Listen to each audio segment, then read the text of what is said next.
존경하는 영주시민 여러분, 풍기읍 봉연면 안정면 지역구 무소속 전풍림 의원입니다. 제269회 영주시의회 임시회 제1차 본회의에서 본 의원에게 5분 자유 발언 기회를 주신 심재현 의장님과 동료 의원 여러분께 감사를 드립니다. 새 희망과 비전을 위해 힘차게 출발한 계명년 새해도 어느덧 2월 중반부에 이르고 있습니다. 다소 늦었지만 시민 여러분 새해 복 많이 받으십시오. 그리고 지난 수년간 지속된 코로나19와 경제 침체로 인한 어려움을 잘 이겨내신 시민 한 분 한 분께 감사와 경의를 표합니다. 본 의원은 오늘 전 세계와 국가적 난제인 에너지 위기가 불러온 난방비 급등 사태에 대해 영주시 차원의 지원책에 대해서 말씀드리기 위해 이 자리에 섰습니다. 현재의 세계 에너지 위기는 이미 재작년 말부터 시작되었고 작년 2월에 발발한 러시아, 우크라이나 전쟁으로 인해 가중되었습니다. 2023년 2월 10일 기준 서부 텍사스산 원유 가격은 배럴당 79.72달러로 3년간 61% 상승하였고 천연가스 선물은 같은 기간에 42%나 상승하였습니다. 이는 멀게는 1970년에서 1980년대 초반 두 차례에 걸쳐 발발한 오일쇼크, 가깝게는 2008년 전후에 고유가 상황을 방불케 하는 큰 폭의 인상입니다. 우리나라는 세계 8위의 에너지 소비 국가이지만 그 소비량의 약 93%를 수입에 의존하는 그야말로 에너지 빈곤 국가입니다. 따라서 석유, 석탄, 천연가스 등 화석 에너지 가격의 급변은 우리 경제와 가계에 매우 큰 영향을 끼치게 됩니다. 산자부에 따르면 지난해 우리나라 무역 수지는 글로벌 금융위기 때인 2008년 이후 처음으로 연간 기준 적자를 기록했으며 적자 규모는 역대 최대인 472억 달러로 기존 최고치인 1996년에 2.3배를 나타냈습니다. 무역수지 적자의 주요 원인은 바로 가격이 급등한 화석에너지의 수입에 따른 것입니다. 가계 부분의 부담, 특히 취약계층의 부담은 훨씬 심각합니다. 여기에 계신 분들도 1월에 소위 난방비 폭탄을 경험하셨을 것입니다. 한국가스공사의 자료에 따르면 2023년 1월 1일 기준 주택용 도시가스 도매 요금이 메가줄당 13.39원으로 1년 전보다 무려 42% 증가하였는데 이 증가분에 대하여 소매가 등이 첨가되어 고지서에 반영되어 있을 것입니다. 저소득 취약계층의 겨울 나기는 그 어느 때보다 훨씬 어려울 것입니다.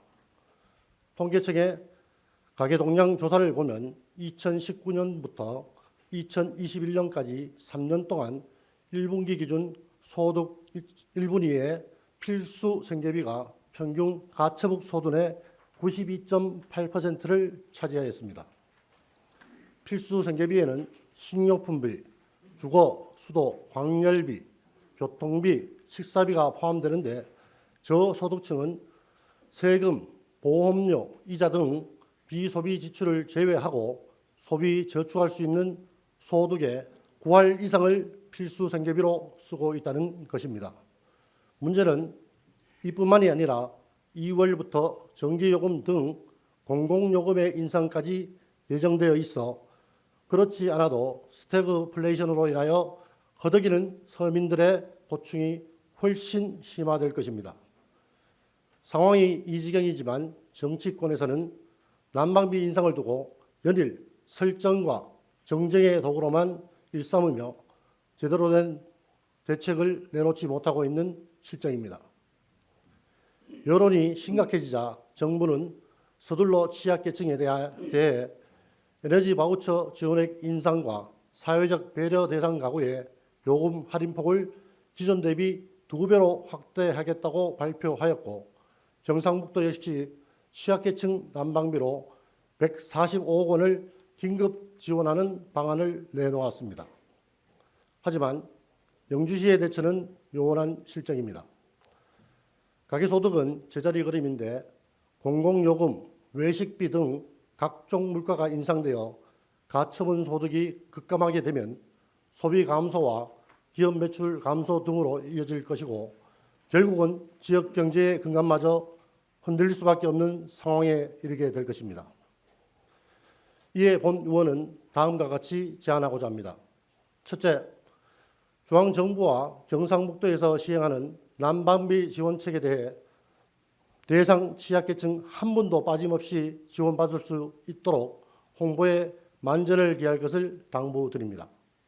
둘째, 영주시 차원에서 취약계층과 경로당 그리고 장애인 등이 자주 이용하는 복지시설 등에 대해 자체의 지원책을 면밀하게 검토, 마련하고 시행할 것을 요청합니다. 셋째, 장기적인 에너지 가격 인상에 대비하여 취약계층으로 전락할 우려가 있는 일부 중산층에 대한 지원책도 사전에 신중히 검토해 주실 것을 당부드립니다. 넷째, 시설 재배 농가 등 난방비 급등에 상대적으로 취약한 영세 농가에 대해 영주시 차원의 지원책을 검토 및 마련해 주시기를 당부드립니다. 마지막으로 시민들이 냉난방 소비 등 에너지 절약에 동참함으로써 이 위기를 슬기롭게 헤쳐나갈 수 있도록 집행부에서 에너지 전략 실천 매뉴얼을 작성, 홍보해 주시기를 당부드립니다. 존경하는 영주 시민 여러분, 지난 2016년에 발효된 파리 협정 이후 121개 국가가 2050 탄소 중립 목표 기후 동맹에 가입하는 등 기후변화 위기 극복을 위한 국제사회의 본격적인 대응이 시행되면서 우리나라도 2020년 10월에 탄소 중립 선언국가에 합류하고 12월에 2050 탄소 중립 추진 전략을 발표하였습니다.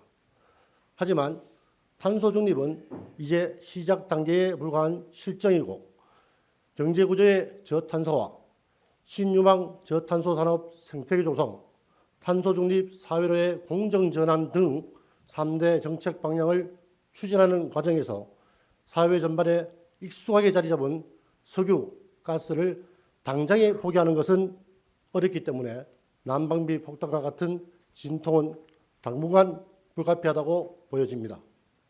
하지만 우리 영주 시민 모두가 지혜를 모으고 협력한다면 에너지 위기를 슬기롭게 헤쳐나갈 수 있을 것이라 확신합니다.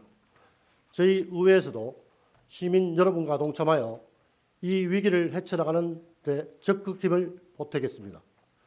모든 계층에 사랑의 온도가 전달되는 사랑스러운 도시, 매력적인 도시 영주를 희망하며 5분 자유 발언을 마치겠습니다. 끝까지 경청해 주셔서 감사합니다.